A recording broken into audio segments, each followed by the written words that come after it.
നമസ്കാരം. എങ്ങനെയും പ്രതാപകാലത്തേക്ക് തിരിച്ചെത്താൻ തയ്യാറെടുക്കുകയാണ് BSNL. അതിനാൽ ഇപ്പോൾ നോട്ടമിട്ടിരിക്കുന്നത് പ്രവാസികളെയാണ്. BSNL പ്രവാസികൾക്കായി പുതിയ ഓഫറുകൾ അറിയിച്ചിട്ടുണ്ട്.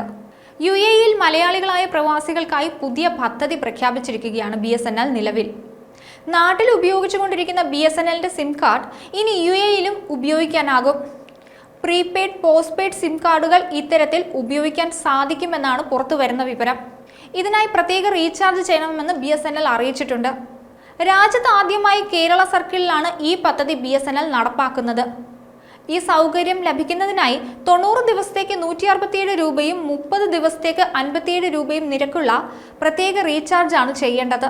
പ്രത്യേക റീചാർജിലൂടെ നാട്ടിലെ സിം കാർഡ് UAE-യിലും ഉപയോഗിക്കാനാകും. കാർഡിന്റെ സാധുതയ്ക്ക് വേണ്ടിയാണ് പ്രത്യേക റീചാർജ്. കോൾ ചെയ്യാനും ഡേറ്റയ്ക്കും വേണ്ടി വേറെ റീചാർജ് ചെയ്യേണ്ടി വരും. മലയാളികൾ കൂടുതലുള്ള രാജ്യമായതിനാലാണ് UAE-യെ ഇതിനായി BSNL പരിഗണിച്ചത്. പ്രവാസികളെ ആകർഷിക്കാൻ ഭാവിയിൽ BSNL കൂടുതൽ ഓഫറുകൾ നൽകുമെന്നാണ് പുറത്തുവരുന്ന വിവരം. ഈ അടുത്ത കാലത്ത് മറ്റു ടെലികോം ഭീമന്മാരുമായി ചേർന്ന് വൻ മത്സരമാണ് BSNL നടത്തിക്കൊണ്ടിരിക്കുന്നത്. ഇനിയെല്ലാം ഷടപടേ എന്നായിരിക്കുമെന്ന് പറയും പോലെയാണ് ഇപ്പോൾ BSNLന്റെ പോക്കെന്ന് പറയാം. BSNL-ൽ വൈകാതെ 5G എത്തും. ഇതിനായി അധികം കാത്തിരിക്കേണ്ടി വരില്ല. ജനുവരി വരെ കാത്തിരുന്നാൽ മതി.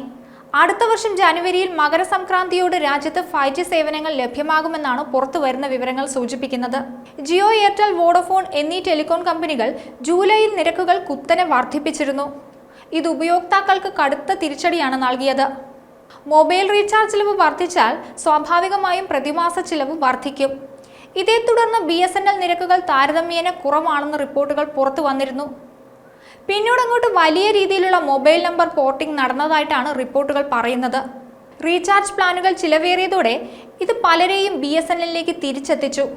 ജിയോയും മറ്റും നിരക്കുകൾ കുത്തനെ ഉയർത്തിയതിനെ തുടർന്ന് BSNL-ലേക്ക് മടങ്ങുന്നത് നന്നായിരിക്കും എന്ന തരത്തിലുള്ള പോസ്റ്റുകൾ സോഷ്യൽ മീഡിയയിൽ സജീവമായിരുന്നു. ഇത് BSNL-ന് നേട്ടമായതായിട്ടാണ് വിലയിരുത്തപ്പെടുന്നത്. ടാറ്റയുമായി സഹകരിച്ച് കൂടുതൽ മുന്നേറാനാണ് BSNL-ന്റെ ഇപ്പോഴത്തെ ശ്രമം. BSNL നഷ്ടം കഴിഞ്ഞ സാമ്പത്തിക വർഷത്തെ വെച്ച് നോക്കുമ്പോൾ വൻതോതിൽ കുറഞ്ഞിട്ടുണ്ട്. അതായത് 8161 കോടി രൂപയിൽ നിന്ന് 5370 കോടി രൂപയായാണ് കുറഞ്ഞത്. കഴിഞ്ഞ ജനുവരി മാർച്ച് പാദത്തിലെ നഷ്ടം മുൻ വർഷത്തിലെ നഷ്ടത്തെ വെച്ച് നോക്കുമ്പോൾ 2696 കോടി രൂപയിൽ നിന്ന് 848 കോടി രൂപയായും കുറഞ്ഞിരുന്നു. നികുതി, പലിശ തുടങ്ങിയ ബാധ്യതകൾക്ക് ശേഷമുള്ള ലാഭം കേന്ദ്ര സർക്കാർ പാർലമെന്റിൽ സമർപ്പിച്ച കണക്കുകളും വ്യക്തമാക്കിയിരുന്നു. 2023-24 സാമ്പത്തിക വർഷത്തിൽ BSNL-ന്റെ വരുമാനം 21,317 കോടി രൂപയായിരുന്നു. കണക്കുകളിൽ നിന്ന് മനസ്സിലാക്കാൻ സാധിക്കുന്നത് വർഷാവർഷം BSNL-ന്റെ നഷ്ടം കുറഞ്ഞു വരുന്നു എന്ന് തന്നെയാണ്. 160 വർഷമായി BSNL പൊതു ടെലിഗ്രാം സേവന രംഗത്തുണ്ട്. 2024 മാർച്ച് 31 വരെയുള്ള BSNL-ന്റെ ആസ്തി 1,06,625 കോടി രൂപയാണ്. 1990-കളുടെ തുടക്കത്തിലാണ് BSNL ലാൻഡ് ലൈൻ രാജ്യത്ത് ആരംഭിച്ചത്. ഇതേക ഫിക്സഡ് ലാൻഡ് ലൈൻ ടെലിഫോൺ സേവനമായിരുന്നു.